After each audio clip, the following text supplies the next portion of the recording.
বৃহস্পতিবারের পুজো কমপ্লিট। ঠাকুরকে স্নান করানো হয়েছে।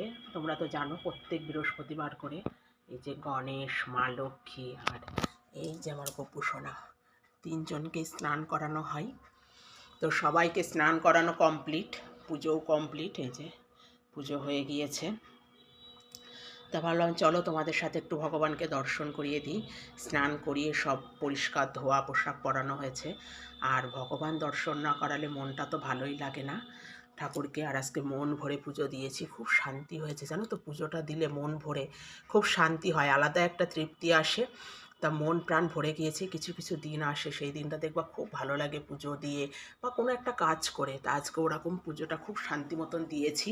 টাইমের মধ্যেই হয়ে গিয়েছে, 12:30 বাজে। চেষ্টা করি টাইমের মধ্যে দেওয়ার। যে মহাদেব সবাইকে দেখো তো। আর প্রত্যেক বৃহস্পতিবার করে তো আমরা সবাই হিন্দু ঘরটে স্থাপন করি সপ্তাহে। এটা তো সবারই আছে। এই যে নতুন ঘট আবার মানে ঘর পাল্টে স্থাপন করা হয়েছে প্রত্যেক সপ্তাহে। এই যে মা লক্ষ্মী দেখেছো মাঝখানের, এটা নাম জানি না এই ফুলটা, এই যে আমাদের কাছে হয়, আজ দুটো ফুটেছিল। একটা গণেশ ঠাকুরকে দিয়েছি আর একটা মা লক্ষ্মীকে দিয়েছি।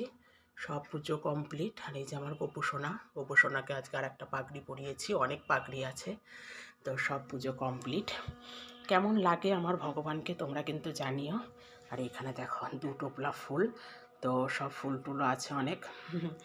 তো পুজো হয়ে গেল। সবাই বলো একবার রাধে রাধে।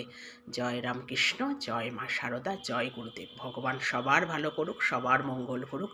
ভগবানের আশীর্বাদ সবার মাথায় বর্ষিত হোক। সুখ শান্তি আর সমৃদ্ধিতে ভরে উঠুক সবার সংসার, ভগবানের কাছে এটাই প্রার্থনা করি। জয় মা লক্ষ্মী, জয় গণেশ, জয় আমার গোপাল সোনা, জয় জয় শ্রী রাধে রাধে।